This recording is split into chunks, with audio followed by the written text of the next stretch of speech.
So I'm here with Lee Gunner. Lee, how are you doing? I'm very well, man. Thanks for having me on. Appreciate it. No problem. And it's always nice to link up with fellow Gooners as well, isn't it? Exactly. So tell us a bit about your background and where you're from, and for people that won't know. Well, currently I live in Spain.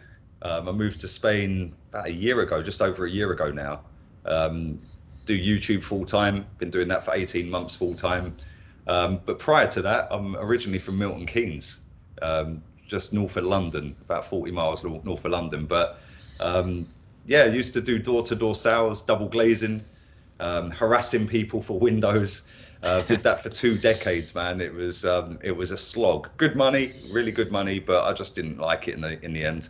And when I set up this YouTube channel I'm currently on, it took off pretty quickly. So I thought, you know what, I wouldn't say I'm great with money because I'm not, but I had enough to get myself through for about 6 to 9 months. So I thought, you know what, if I don't take the plunge now, I'm not going to do it. And I've done it. And then, yeah, lo and behold, I'm now doing it full time consistently and moved to Spain. Loving my life at the moment, man. It's even though it's winter, I live in southern Spain. I live near Marbella. So it's still like 25, 26 degrees in the daytime. It's beautiful, man. It's really nice. So I'm enjoying my life right now. So making that decision to move away from a job you didn't really like is paying off now, but it takes a while. Yeah, it does. And this is the thing. Not a lot of people would and like I said, it was all commission based, the job I used to do. And some days were a slog. It was like getting yourself out of bed. It's hammering down with rain. You got to go out and knock on people's doors that you don't know, asking them if they want a quote on windows. It's like, you know, when you've done it for so long, I mean, luckily I was very good at it without blowing my own trumpet. I was really talented at it, but because I got so good at it, I become lazy in terms of my hours because I was self-employed. Instead of doing 6 hours a day, I'd start doing 2 hours a day because I could earn decent money in that 2 hours, 5 days a week. So I just got lazy and just kind of fell out of love with it in the end. And yeah, the one thing I'll say to anybody who is watching this, that if you want to do something completely different, just make sure you got a few months' money stashed in the bank. Make sure you can keep them doors open if it don't work. Go for it, man, because I swear I am so happy that I decided to do that. Otherwise, especially what with the COVID situation and stuff like that, you know, I don't think anyone wants anyone knocking on their doors for windows now, do they? Do you know what I mean? No, exactly, yeah. Obviously, I didn't foresee that coming. I don't think anyone did, but yeah, I did it at the right time, and yeah, it's took off, and I'm not far off 50k subs now, nearly 20 million views as well, and it's 2 years this month since I set it up. So yeah, just take the plunge. If you want to do something, take the plunge. I had a guy on there last week that I know. He's actually a friend of mine, and he pretty much done the same thing, but he does gaming and anime, and he's on 250k subscribers at the moment. Wow. And that's what he does now. Yeah, it's gaming and anime, but it's a slog. Like it's 8-10 hours a day, that kind of thing. See, that's the thing. People look at YouTubers, especially in the footballing side of it, and like, I mean, yeah, I'm kind of outspoken, I suppose, at times, like with some of my views, but it's because I'm passionate, man. I've seen life before Premier League, life before Champions League. You know, I've seen us win the Cup double in '93. I've seen us win the UEFA Cup and stuff like that, or the Cup Winners' Cup, sorry. And you know, I've seen football before the social media side of football kicked in, and the new fad of Premier League and stuff like that. So like, it's a lot of people don't particularly like people like me doing YouTube because I have got solid opinions. I do back them up. People agree or they don't agree. That's how I look at it. And a lot of people don't like it. But one thing I will say here, to get to a point where you can actually earn money on YouTube, yeah, it is not easy. And I'm not going to sit here and cry about it. I'm doing very well. I'm enjoying how it's going and how quickly it's growing. But I mean, today, for example, we're doing this. I've already done 2 live streams today. I've had 3 phone calls on the phone for over an hour a time. When I come off of this, I'm then going to go and do another stream for half an hour. I've then got to sit and build thumbnails and play around with Photoshop, play around with OBS. It's very, very time consuming, and you're constantly checking your phone for latest news and stuff. You know, I spent more time in lockdown, yeah, and I was with my missus at the time. I'm still with my missus, but we were in the same house at the same time. And in that 3.5 months we were together, I barely saw her. Yeah, because I was just flat out, flat out, flat out. And I actually see her more now that I'm back in Spain and she's back in England. It's mad. But I Yeah, am still grafting. But people think it's easy. It really ain't. It really ain't. Listen, I wouldn't change anything about how it's gone, but it's not as easy as people think it is. And that's why when people have a go at me, like, or say, oh, you're just doing it for the money. Well, come on, it's my job. That's how I see it. But it's a yeah, job that I enjoy doing. And like I said, every single day I wake up, I think, you know, I'm kind of blessed that I do what I do. And I've got so many people that enjoy what I do because it's getting bigger and bigger every day. And it really isn't easy, man. Like to try and learn how to use OBS, Jesus Christ. That yeah. streaming software is the most complicated thing in the world. It's mad. And then to hook it up through Facebook and YouTube, like, and then things can get broken. Like, there's so many things. Exactly, and this is the thing. I was playing around. I've got a couple of overlays. I paid a graphic designer the other week some money to do me some scenes for the background, for the green screen and that. And as soon as I put it onto OBS, I just literally touched one button on it, and I don't know what I did, but Deleted it everything. took 4 hours to fix it. And it's like, if you don't know what you're doing with it, it can be very complicated. And I'm kind of getting there. Photoshop's another one as well. I'm up to speed with Photoshop for my thumbnails. But even that, I mean, you press, luckily on that, you can do Command X on your Mac and it'll take you back. On OBS, Yeah, you ain't got that facility. Yeah, but yeah, it is hard work. And, you know, when I'm doing it on my own, I've got nobody else helping me. There's other YouTubers that have a PA. There's other YouTubers that have 2 or 3 of them involved in it. It's just me on my own. Then you've got to try and keep your social medias up and running. You know, it's a full-time job. And the reason I started wanting to do YouTube, obviously, like I said, I wasn't happy with my job, but I wanted to be able to work when I wanted. Now it seems like I'm working a lot more than I used to work, but I actually enjoy doing what I'm doing. And that's the difference for me. yeah. Do you remember your first Arsenal game? Yes, very well. The Very first well. one you went to? Yeah, first one I When went was that? to. It was Graham Rix's testimonial, Okay. October 1990. And we lost 5-2 to Tottenham. Oh. Yeah, which is kind of ironic that later down the road we've beaten them 5-2 twice. But yeah, 5-2 to Tottenham. And I was, what, 8 years old, about 8 years old, 8 and a bit. And Yeah. I loved it, walking into Highbury. I went with the football team I was playing for at the time, just a local team. And the guy who ran the team was a massive Arsenal fan. He was part of the supporters club in Milton Keynes. And he got us a load of tickets. And it was the first time I'd ever been. Obviously, I supported Arsenal by that stage, but it's the first time I'd ever been to Highbury because my dad wasn't really keen on football with Arsenal. He supported a team, but it weren't Arsenal. And Yeah. my dad never took me to football at all. And I remember walking in. I'll never forget this. I remember walking in, and just the smell. It just stunk of wee. Like it was just. Yeah. Like, I'll never forget. It just stunk of piss. Yeah, and I was just like seeing it. It was just like, wow, I was so close to the pitch. I was like 3 rows back from the pitch. You could stand. Yeah, it was absolutely amazing. I was hooked after that. And then I started going quite a little bit later down the road, kind of secondary school days. Me and a couple of pals from secondary school started going. Then I got with a girlfriend that I'm no longer with, but I was a carer for her uncle who was disabled. He was in a wheelchair and he had a season ticket. So you could get him as a carer. So I used to go everywhere with him, mainly the home games, but I used to do quite a few of the aways back then. Then I'd become Wenger out back in, well, it was the 8-2. When was that? 2011, perhaps, when we lost at Old Trafford. And after that, I stopped going for years until probably about 3.5, 4 years ago. And I just started going again. And I decided not to go for Wenger's last 3 games. Yeah, I had the tickets, obviously, but I gave them away. I said, no, I'm not going because I was so against Wenger at that point that I was like, no, I'm not going to go to Huddersfield and get in with this love fest over him when I've been Wenger out for 6, 7, 8 years. And Burnley at home, I never went. Yeah, I gave that ticket away. Leicester was in between that, I think. Yeah, I gave that away. I think my last game under Wenger that I went to was West Ham. We beat West Ham. And that was it. And then Unai Emery came in. And I went everywhere, like all over Europe. Under Wenger, the last season of Wenger, I went everywhere as well, to be fair. Went to Atletico with Madrid away. By the way, if you've never been to Atletico Stadium, yeah, that is the loudest football stadium you'll ever hear. When it's fully packed with fans on a European night, there ain't no stadium I've been to that's louder than that. It's deafening. My ears were ringing the next day. Yeah, beautiful stadium as well.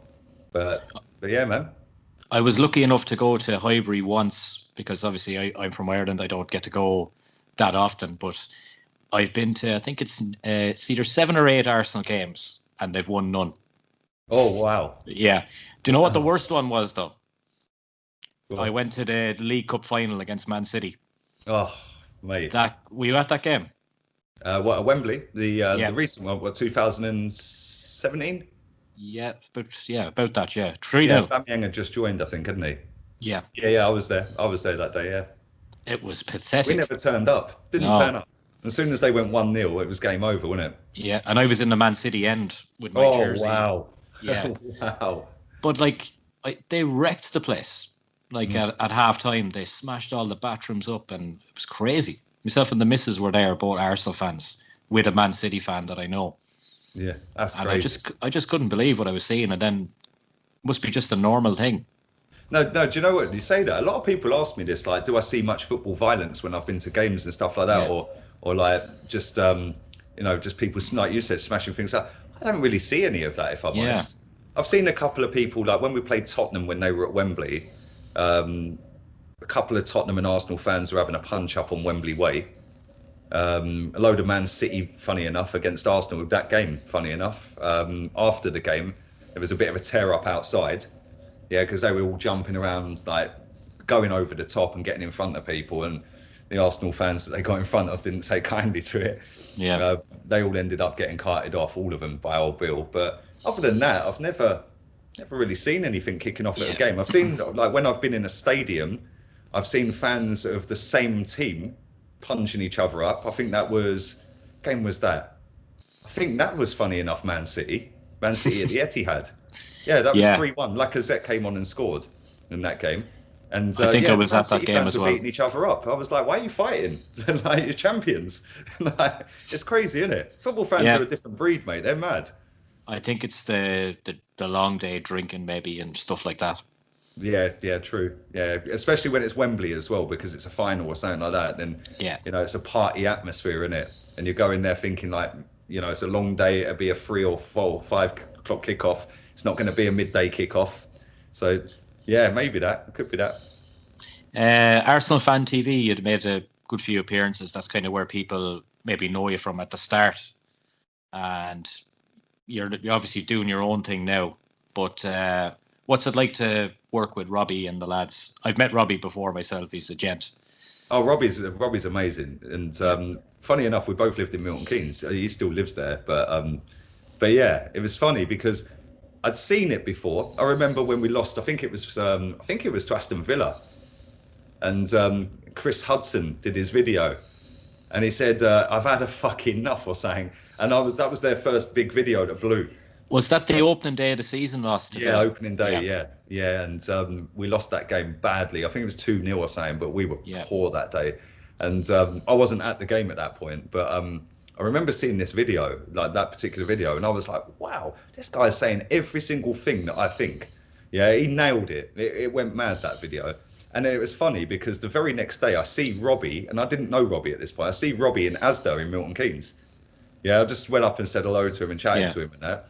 And then, I ended up going on it, a year or so, 2 years later, whatever it may be. And he's sound, man. The guy's lovely, proper nice. And Tao, who runs it with him, proper nice guys. Yeah, man. I met him as well, and I did meet Troops as well. Yeah, they were over at the game in Dublin, Chelsea. Okay, I remember that. Yeah, against Chelsea. That was at, was it Croke Park? It was the Aviva Stadium. Aviva, sorry, that's completely miles away, isn't it? Yeah. Yeah. Well, no, they're both in Dublin. It's grand. Yeah, no, fair enough. Yeah. But yeah, Robbie was sound, and I'd always respect Robbie because he always gave me a chance to go on and have my say. Yeah, and he'd always challenge me on what I said. Like, I remember the last game I went to under Wenger was the West Ham game, like I said. Yeah, and we won the game, and I remember it was a lovely sunny day in May, or late April, early May. And he put his arm around me. He's going, "Come on, sing one awesome thing." I was like, "No, not doing it." And he's like, "Come on, join it." But no, him and Tao are brilliant, mate. They sound really nice guys, and I'll always be grateful for them for giving me the opportunity to go on there, because a lot of people did like what I said. A lot of people didn't like what I said. But off of the back of that, a lot of people that watch me now started watching me because of that channel. So I'll always rate them. And listen, look, the size of their channel is ridiculous. The amount of views they get, the subscriber rate. If I get mine anywhere near as big as that, I'll be well happy. Put it that way. Yeah. Who's your favourite that's left on it now to watch? Like, who would you, maybe not favourite's the word to use, but who would you look at and say, yeah, I'd agree with him the most? Turkish, apart from with Stan Kroenke. Yeah, me and him disagree on Kroenke. Yeah. I don't think Kroenke's that much of an issue, but I don't think he's the biggest issue. Yeah. Yeah. So me and him disagree, but we're very good mates, me and Turkish. But yeah, Turkish is the one. Kenny don't go on it very often at the moment for some reason. I don't know whether that's Kenny or Robbie. I don't know. But Kenny Ken, again, another good friend of mine. But yeah, listen. Lee Judges is pretty good on it as well. Yeah. I listen to who else do I watch? Afsal. I listen to him. But yeah, if I was to say, you know, if I had to pick 3 people, it'd be them 3. Yeah. And in terms of your channel now, closing in on 50k, what's the goal overall? 1 million and beyond. 1 million and beyond. Yeah, do you know what? When I set this channel up, and for anybody who's got a channel, I know you've got a channel as well. Yeah. For anybody who's got a channel, I'm not saying I'm the messiah or I'm like, you know, I've got the code to crack everything, because I haven't. In YouTube sense, I'm tiny. But for me, I get asked all the time, like, why do you think your channel's grown? Like, I want to start a channel. What advice would you give? And blah, blah, blah, which I think, oh, that's actually really nice that you've asked me that. But I ain't got all the answers. It's all about learning on the job. And for me personally, before I set this channel up, because I had another channel, and long story short, Google thought I was hacking my own account. Yeah, so it locked me out of that. I then set up, that had 12k subs, I think. I then set up another one, and you can't have 2 channels in the same name. So once it got to monetization stage, it said no, because I had the other channel. Yeah. So I had 6 months off, and then everyone was just messaging me on Insta and Twitter saying, come back, come back, come back. So I sat down with my girlfriend at the time, a couple of friends of mine, and I put a set plan into place of what I'm going to do up until 10k subs, then from 10k what I'm going to do to 20k, and I've got that planned out and mapped out all the way up to that 200k. Yeah, and I know what I'm going to bring in at what times. Like, sometimes I can bring it in a little bit quicker, like adapting and getting other people, because I'm not just going to stick with Arsenal content. I'm going to branch it out. So I'm doing shows with other teams now, like other fans of teams, and I've got that plan in my head. But the bigger it's getting, the harder it is to manage everything together. And it's like, I don't stop at the minute. Seriously, mate, it's mad. Do you ever think that anyone in the club would see your videos, or do you think that they see Robbie's videos? Obviously, they must see something, because of, you know, the way you have to change the name, take the Arsenal out of it, and go with the AFTV. Sorry. But do you think they watch? I'm not so sure that they had to do that. I don't know the ins and outs of that, but that was what was reported. The rumor, But I'm going to sound really cocky when I say this, right? Yeah. And I'm not trying to say it in a cocky way. 100% Arsenal have seen my channel. Yeah. And the reason I say that, I'm banned from their YouTube channel from commenting. Okay. Right? Because I put a comment in. They were doing a little series during lockdown, I think it was, where they were doing documentary with Bergkamp, with Tony Adams, with Keown, Willie Dixon, and I just put a comment in. I think it was on the Martin Keown one, saying kind of embarrassing how you've got nearly 2 million subs and this has only got 25k views.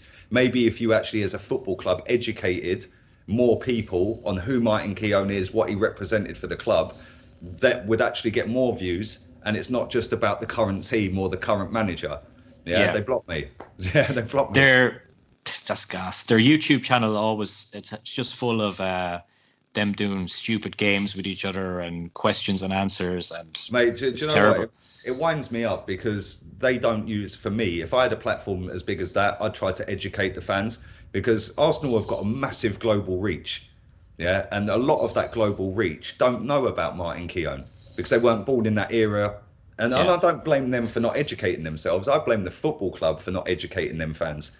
But me personally, I look at it and I just think, like, they don't want to educate the fans on George Graham or Herbert Chapman or anybody else who's managed or played for this club. They want now customers that are going to go and buy all the shirts. And let's be real, the amount of football shirts they've put out this summer, to now is an absolute disgrace. And the training tops.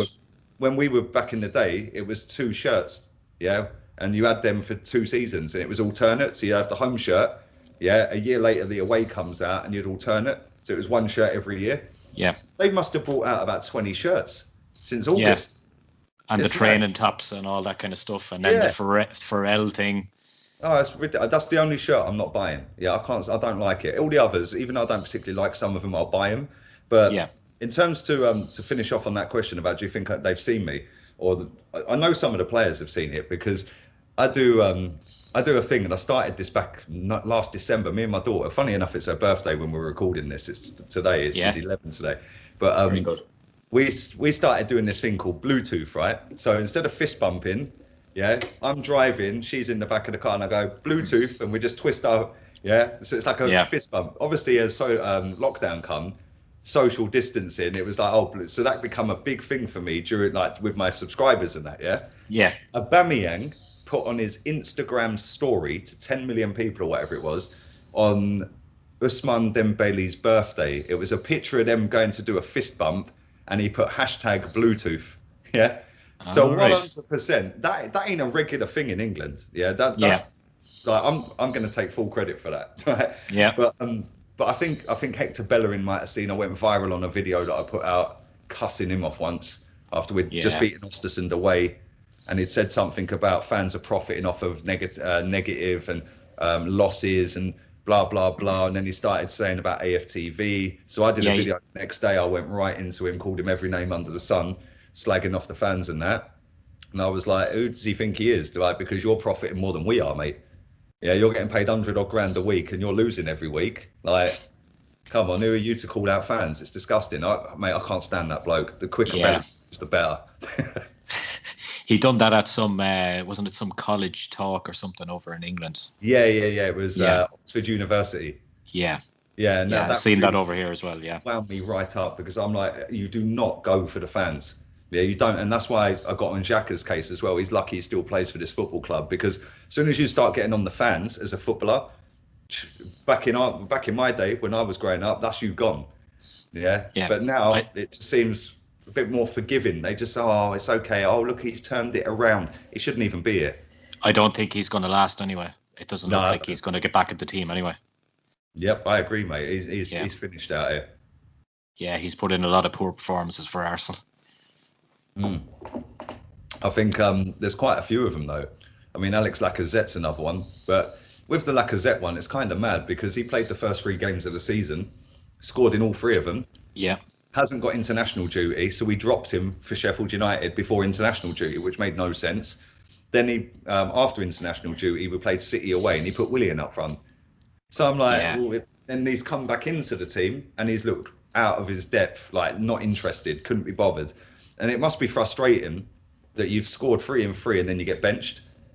And I think, like, I'm not Arteta's biggest fan. I don't even want him here, mate. The quicker he goes, the better. Because I think that once he goes and we actually get a proper manager, I know he won the cup and all of that, but I think once we get a proper manager in that can deal with these issues, you know, for me, all of the kids have regressed since he's been here. Maitland-Niles, Smith-Rowe, Willock, you know, Saka, although he's been half decent for England, he's been poor for us this season. You know, it's mad. It's like, I'm just looking at it thinking, like, the only player this season that's probably improved is Gabriel. Yeah. He's been brilliant. Other than that, has anyone else really improved? Maybe El Neni, but he's back to El Neni of old in the last couple of games, isn't he? Yeah, sideways again. Yeah. And it just winds me up, man. That's all. The goalkeeper is something I definitely agree with you on. Like, I don't know why he sold Martinez with his distribution compared to Leno's. Exactly. And that's another thing that winds me up, because we probably could have got more money for Leno. Yeah. And everyone was saying, but we needed to sell him to fund Party. Well, we're not skint. We're not skint as a football club. We're one of the biggest football clubs in world football, with one of the biggest income sources, you know, and I would sell Leno. I just don't rate him. And people that do rate him, listen, good luck to him. But for me, if you actually look at stats for a goalkeeper on errors made that lead to a goal, for me, he's that's right one up there. of the only stats that I actually look at, because that's directly involved in a goal. Yeah, that's led to an error that's led to a goal. He's only one behind Jordan Pickford since he's been here. And none of us would take Jordan Pickford at Arsenal, so why do we want him? Martinez was brilliant, mate. Absolutely brilliant. Yeah. And I don't blame him one bit for leaving, because if you come into the team after 10 years of waiting for your opportunity and then you get told, oh, well, you're not guaranteed to be number one next season, I'd leave as well. He didn't have the bottle to go with that, I don't think. No, this is the thing with Arteta, though. I don't think he has got the bottle for many things, mate. I think he's a very reactive manager rather than a forward-thinking manager, a proactive manager. I think he sets up not to lose rather than try and win. Yeah, and I think that with the team we've got, we could pick an 11 out of that squad that can get us top four. Yeah, just not with this manager, though. And he still, for me, doesn't know his best 11, doesn't know his best formation, and still, to this day, hasn't picked the 11 I'd pick. And he's been here a year next month. He sets up, I think, not to lose. Really. He does. We got our fans going, oh, well, we didn't get battered at the Etihad and it was respectable at Liverpool. Well, we still lost both games. Yeah. And we didn't even have a go, really. Let's be honest. At Man City, they didn't have De Bruyne. Aguero was half fit. Sterling was half fit. They had half of their defence out injured. Phil Foden is not the greatest footballer in the world. He was running rings around our midfield. And we didn't even have a go. And you're playing Willian up front. I mean, the guy's not even scored a goal for us yet. Yeah, I seen your video on Willian today. Going to Dubai for a fucking steak. Oh, mate, it's a joke. It's an absolute joke. And I said this on my stream earlier. The amount of people, millions of people across the globe that are suffering from mental health because of COVID and because they've lost their jobs and stuff like that. The amount of people that have lost people due to that. And he wants to get on a plane to go and have a steak with Salt Bay. I mean, even if he had some kind of exemption, which is highly unlikely, right? Because the UK, you can only fly to Dubai or to other countries if you're going for work or for educational purposes. So unless he's going to learn how to salt a steak, I don't get it, mate. I genuinely don't get it. And even if he did have an exemption, as somebody who's in the media spotlight and in the Arsenal fan spotlight and the footballing spotlight, he should know better than that. And he's been here 5 minutes at Arsenal and he's already causing this drama in the newspapers. It's wrong. And if Arsenal don't sort that out and fine him and drop him and say, right, you're banned for 5 games, then Arsenal got a lot to answer for as well, because by rights, if he hasn't got an exemption, he could get arrested for that because he's broken the law. Yeah, he had one good game against Fulham, but let's face it, they're going down 100%. So ever since then, he's been really, really, really, really bad. Oh, it's been shocking. Yeah. And what winds me up even more is the fact that you've got Pepe, who's actually played all right this season, scoring goals, getting assists, coming off the bench and scored against Sheffield United. And then he just gets dumped. He got hooked off against Dundalk. And we're thinking, right, you're starting at Old Trafford against Luke Shaw, lovely jubbly, because the last time you'd done him, you spun him around constantly in that game. And he didn't even get on the pitch. It's like, well, why did you take him off after 60 minutes against Dundalk? He's just scored, keep him on. And I can see a lot of players down in tools soon. I think Pepe will be one of them. I think Laka will be another.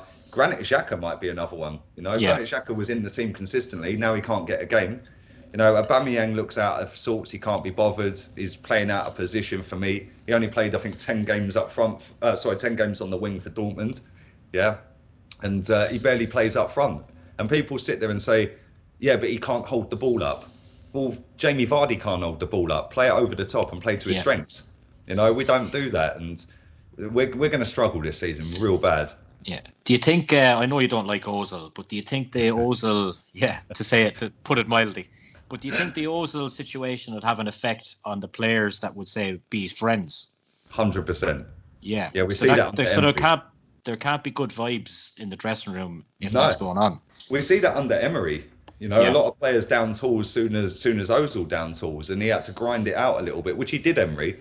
And until we got to Baku, and his biggest problem was bringing Ozil back in the team for me. He bowed down to fan pressure and pulled Ozil out and put it. As soon as Granit Xhaka told everyone to jog on, he had a choice to make, and he bottled it because he brought Ozil back in to keep everyone on side. He shouldn't have done that. And that was the end of him. That was the end of him. Even though he got us to that final, and we got humiliated, that was his downfall, in my opinion. When Xhaka told everyone to piss off, and he went, "Oh, I'll put Ozil back in. That'll calm everyone down." He shouldn't have done it. He should have stood up and took the heat. That Ozil decision, though, it's definitely come from upstairs about the pay cut, do you reckon? Definitely. Yeah, definitely. I don't think it's just the pay cut. I think there's a few things. He's not very good as a footballer anymore. Yeah, he's past it. You know, his output's just terrible. And Jack Grealish did more against Liverpool than Ozil's done in 2 years. Yeah. You know, Jack Grealish done more against us than he's done in 2 years. So his output's not great. The whole China thing, even though that was before Arteta came in, that's had repercussions later down the road anyway. Yeah, we're not allowed to sell our. We're sponsored by, I think it's Pro Evo Soccer. Yeah, we've got an Arsenal edition of Pro Evo. They won't sell it in their country. You know, I don't know how much money that'd make the club, but then there's other deals that they won't put our products on certain websites and stuff like that. So it has had a bit of a knock-on effect, and then obviously the pay cut as well.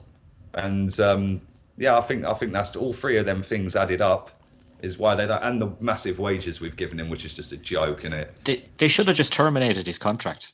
Yeah, 100%, mate. The money we got from Martinez, just go bang, see you later. Yeah, get him out of the club, because he is a bad vibe, mate. Trust me. And I've had it on good authority under Emery that he caused a lot of shit in that dressing room. Yeah, and listen, he will eventually do the same with Arteta, and so will some of them other players, because these players turn up when they feel like it, and if there's a trophy on the line, 9 times out of 10 they'll roll their sleeves up and have a go. When there's not a trophy on the line, we're seeing 4 losses out of 8, which is what we see under Wenger, which is what we see under Emery. You know, it's just a never-ending cycle. And then they go and put a squad picture up on the website today with Ozil in it. Yeah, I see it. It was funny because Ozil was out of line. He was out of sync. Yeah, he was out of sync, and I just thought, look, he's still causing trouble even in a squad picture. Yeah, I zoomed in to try find him. Yep, there he is. Couldn't believe he was still there. Right, I know you're busy tonight. I have a few questions here. One of them is from Brian B, and he says he's a good follower of your channel. He says, would you rather win the league under Arteta or have won the Europa League under Emery in Baku? Oh, that's a tough question. That's a good question as well. Yeah. Oh, man. I've actually seen us win the league 5 times. I've seen us win the league. I've only seen us win in Europe once. Oh, that's hard. I'd have to say Europe, because it would have got us in the Champions League and we might have bought better players in the summer. Yeah. And then from Niall Hogan, which manager would you like to see at Arsenal if you had to pick one? Well, available or not available, or just like any manager? Yeah, just anyone. I wanted Jose. Yeah, and the reason I wanted Jose is because he's won everything everywhere. And people always say about this 3-year myth, on the 3rd year it capitulates. I think his first year he's won the most trophies combined in his first year. 2nd year is less than his 3rd year. He wins more in the 3rd year than he does in the 2nd year. Yeah. People say he plays negative, boring football. He still holds a record in Spain for the most goals in a season. Yeah. Even when Pep was Barcelona manager, that was. And if you look at the brand of football Spurs are playing at the moment, and the brand of football we're playing at the moment, I'd take Jose in a heartbeat. Yeah, I'm surprised at the brand of football that they're playing, because I didn't expect it, because he was so defensive at Man United. I think the reason he was so defensive at Man United, I think Tottenham's squad's better than Man United's, but I think they've both got better squads than us. Yeah. As a whole squad. But he's very clever, Jose. He went out there this summer and got, I think, 5 or 6 players for less than we spent. But he's plugged every single gap in his team that he wanted plugging. Yeah, and if you look at like Bale, Kane and Son, I mean, if you can't score goals with that, then there's a stewards. And then you look at their midfield, they've got Sissoko. And this is what makes me laugh. Like, I'm not one to sit and slag off other teams, right? Yeah. When we win the league, then I'll have a go at everyone else. But people were sitting there last season going, Jose's below us. He's below us. We went there and then lost, and then he finished above us. They had their goalkeeper out for 6 months. They had Sissoko out for 4 months. They had Kane out for 2 months. They had Son out for a month. Bergwijn had just come in. He got injured after 2 games. He scored against Man City in the win. Yeah, and I'm sitting there thinking, boy, can you imagine if we had Saka, Martinelli, Aubameyang and Leno out? Yeah, we would have probably been relegated. So I knew he was going to get it right. I'm not saying he's going to win anything, but I'm kind of worried they're in a title race, because this season started how the Leicester season, when they won it, started. Everyone battering everyone. Yeah, and then the first team that puts 7, 8, 9 straight wins together, they're gone. Yeah. And if he does that, And let's have it right. They conceded 3 goals against West Ham when they were 3-0 up. They should have won that game. I watched that. Yeah. They should have won that. That'd be another 2 points. They drew with someone else. I think it was possibly Sheffield United. I think. Yeah. It might not be, but that was in stoppage time they conceded as well. Yeah. They should have 4 points more than they've actually got. They should be 7 wins, 1 loss. Yeah. Yeah. They've got the best player, or one of the best players this season in the league, Son. They've got Harry Kane, who for me, right now, is the best striker in the league. Yeah, on current form. Yeah. They've got a manager who's won the Premier League multiple times. And the thing that's triggering me in my head is it's 50 odd years since they won it. When he went to Chelsea, it was 50 odd years since they won it. Yeah. And I'm thinking, boy, can you imagine if they win the league before us? And he got the job 6 games before Arteta. Yeah. That would be a bit of a nightmare. The whole Arsenal board would have to resign, and the manager just liquidate. Where do you think Arsenal finish this season? 8th. 8th again. Yeah, I can't see us finishing above 8th. I think Tottenham, Chelsea, Man City, Liverpool, them 4 are gone. I think when Ollie gets sacked, which I think he will do by Christmas, I think they'll go and get Pochettino in. Yeah, and although he's not won anything, he plays attractive football and he'll get a lot better out of that lot than he is, Ollie. So I think they'll finish above us. So there's 5. Leicester, they'll finish above us. That's 6. And then we've got Wolves, Aston Villa maybe, Everton, Palace. Yeah. They're doing all right this season. Southampton. It's going to be tough. I think 8th, mate. I say, and listen, people say I'm negative. I'm not negative. I'm the most positive Arsenal fan I know. I want to win the title. I want to win in Europe, and we ain't doing that with this manager, regardless of who the players are. You can see at Tottenham, they finished just above us last season. They've started like a house on fire this season, and that's because they've got a proper manager in there. Yeah, and that's what we should have done. So yeah, sadly, I think 8th. Yeah. Well, it was great to talk to you anyway, Lee, and thanks for your time. I know you're a busy man. Yeah, I'm about to stream again in half an hour. Half an hour. Enough time for a beer. 11 o'clock Spanish time, PM. Yeah. So, no, thanks for having me on, man. Listen, I appreciate it. Anytime you want me to come on, if it fits in my schedule and that, I'll come on, mate. Yeah, definitely, man. It was great to talk to you. No, nice one, man. Take care. Cheers, man.